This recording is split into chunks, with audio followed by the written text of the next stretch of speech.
Alors bonjour à tous, aujourd'hui nous allons faire notre dernière vidéo sur les matrices et les quadripoles avec la matrice de transfert. Cette matrice sera probablement une de celles que vous utiliserez le plus souvent puisqu'elle est très appropriée au montage en cascade. Les associations de quadripoles en cascade sont assez souvent utilisées notamment pour des montages avec des ampli-up.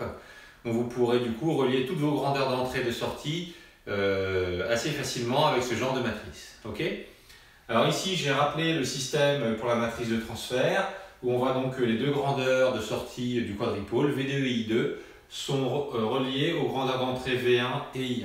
D'accord ? Il faut faire très attention dans cette matrice à bien prendre en compte les signes moins devant les coefficients qui sont devant le courant I1. D'accord ? Au niveau de la méthode, on va faire un exemple avec le montage étoile, le montage T. Si on veut calculer les coefficients, on se basera sur cette méthode-là qu'on a déjà utilisée pour la matrice admittance et pour la matrice impédance. Si on fait une petite analyse dimensionnelle ici, on remarque que T1,1 est sans dimension, T1,2 ici est homogène en impédance, T2,1 est homogène en admittance et T2,2 est sans dimension. D'accord ? Donc ce que l'on va faire ici, c'est, on va donc dans l'exemple qui va suivre, reprendre le montage en T, en déterminer la matrice de transfert ici, et ensuite nous reprendrons le montage en T en le découpant en 3 matrices de transfert et nous verrons justement comment on peut associer en cascade des quadripoles avec la matrice de transfert.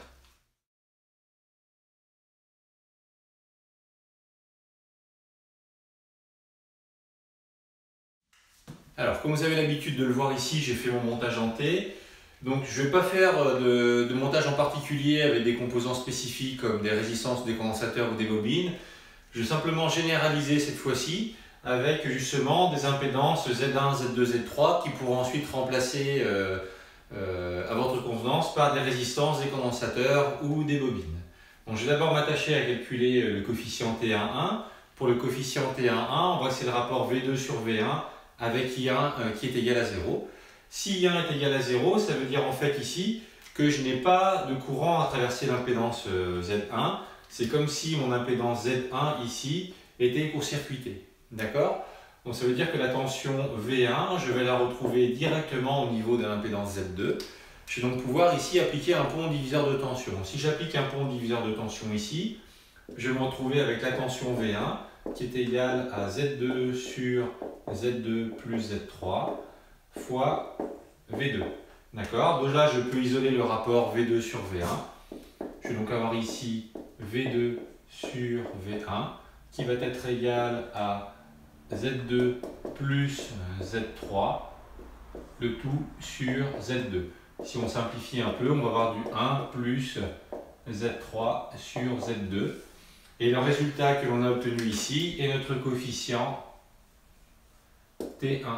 D'accord ? Donc pour une matrice T, le coefficient T11 ici, on remarque bien il est sans dimension comme on l'avait identifié au départ et comme on peut le revoir ici.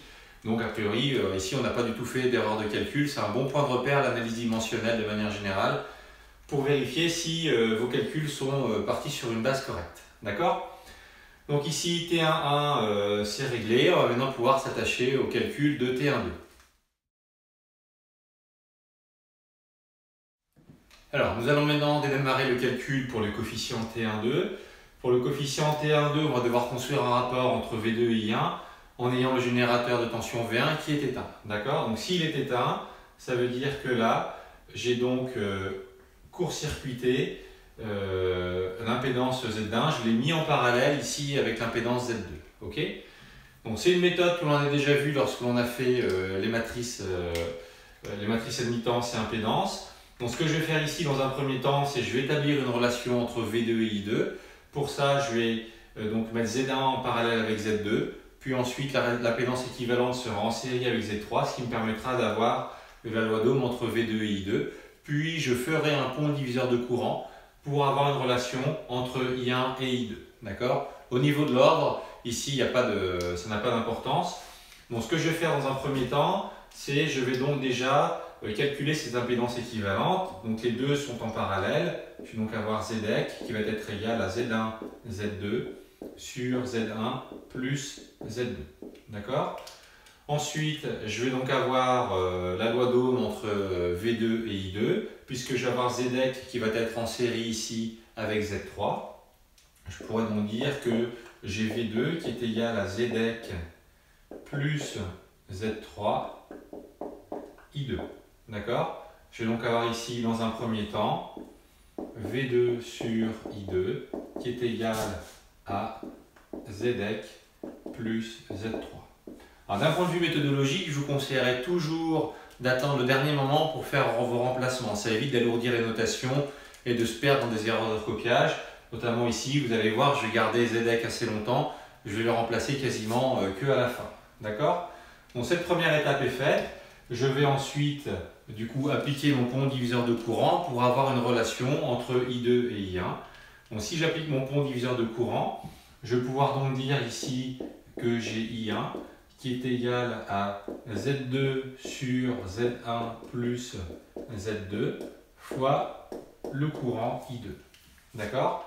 À partir de là, je vais donc pouvoir remplacer ici le 1 sur I2 par cette relation que j'ai ici. Je peux donc dire en fait que j'ai 1 sur I2 qui est égal à Z2 sur Z1 plus Z2 fois 1 sur I1. D'accord? Donc à partir de là, je vais donc reprendre mes deux résultats ici, celui-ci et celui-ci, qui vont m'aider en fait à continuer mon calcul et à avoir donc l'expression de T12. Alors fin du calcul ici sur l'expression de T12.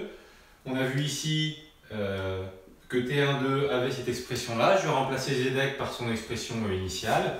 Je vais donc avoir ici du 1 plus Z2 sur Z1, facteur de Z1, Z2 sur Z1 plus Z2, le tout ici plus Z3. D'accord? Je vais faire mon développement, d'accord? Et on va constater au bout d'un moment qu'il va apparaître certaines simplifications. Ok?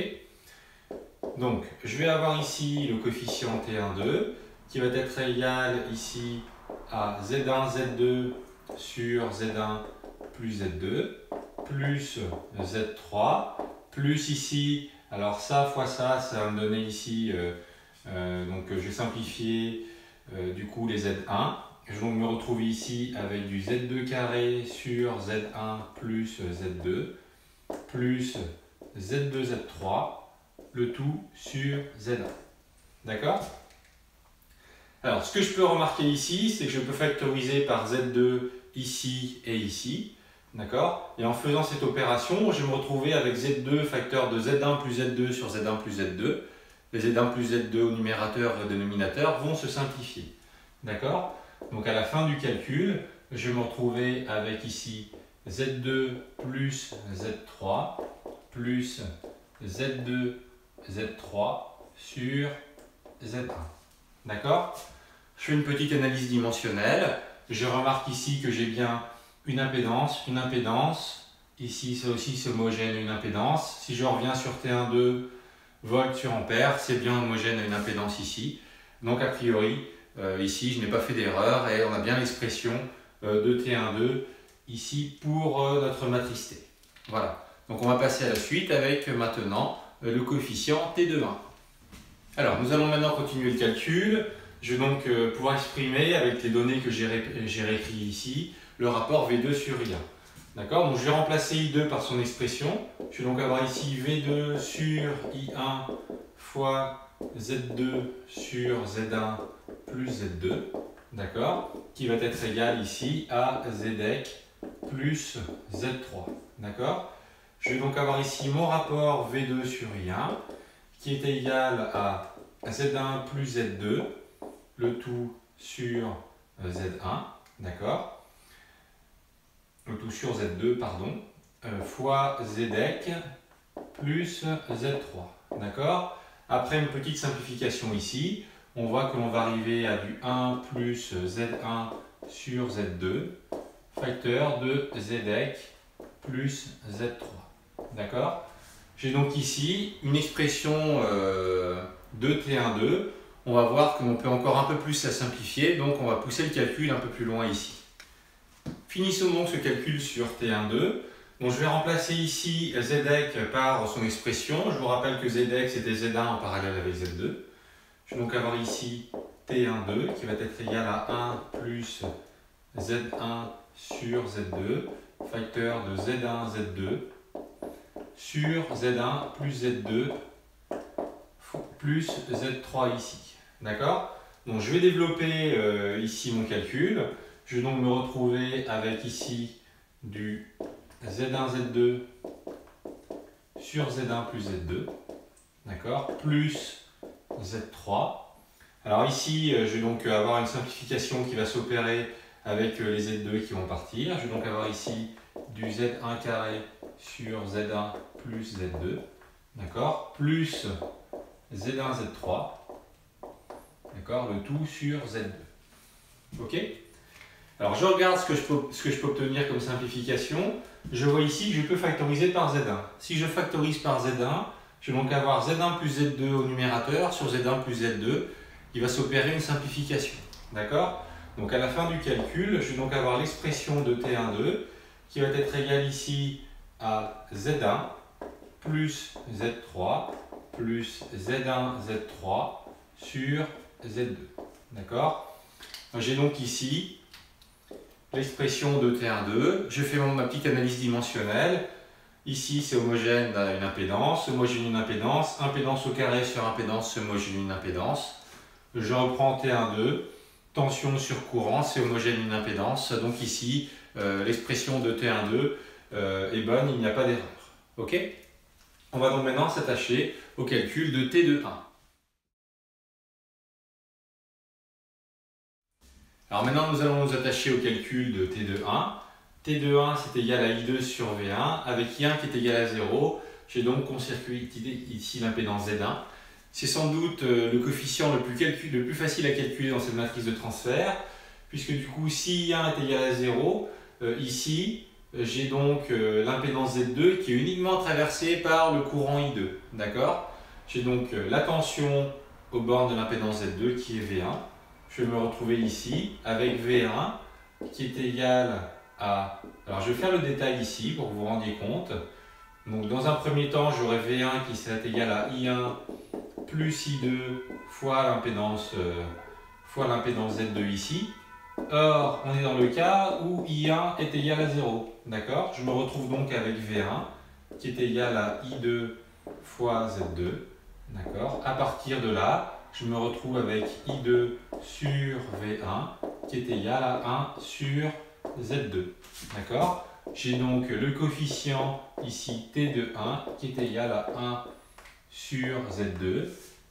C'est homogène à une admittance. Je regarde ici, courant sur tension, c'est homogène à une admittance. Ici, voilà, pas de problème. C'était le coefficient le plus facile que vous aurez à déterminer dans cette matrice T. Voilà, il nous reste donc un seul coefficient, T de 2. Alors, dernier coefficient à calculer, le coefficient T de 2. Donc ici, ça sera un coefficient qui sera sans dimension puisque c'est le rapport de deux courants. Alors ici, on va voir, c'est pareil, ça va être assez facile. J'ai V1 qui est égal à 0, donc du coup ici, j'ai mis Z1 en parallèle avec Z2. Je veux une relation entre I1 et I2, j'ai simplement un pont diviseur de courant à faire. D'accord? Si j'applique le pont diviseur de courant ici, je peux donc dire en fait ici que j'ai I1 qui est égal à Z2 sur Z1 plus Z2 fois I2. D'accord? À partir de là, je vais avoir mon rapport I2 sur I1 qui va être égal à Z1 plus Z2 sur Z1, sur ici Z2. Je vais donc me retrouver ici avec du 1 plus Z1 sur Z2. D'accord? Donc on voit ici, on trouve très facilement le coefficient T de 2. D'accord? Impédance sur impédance et sans dimension. J'ai donc bien ici un coefficient sans dimension. D'accord? Donc on va faire une petite conclusion sur cette matrice T. On va donc rappeler la matrice globale et on va voir comment on aurait pu faire autrement en associant des quadripôles en cascade pour justement retrouver ces résultats-là.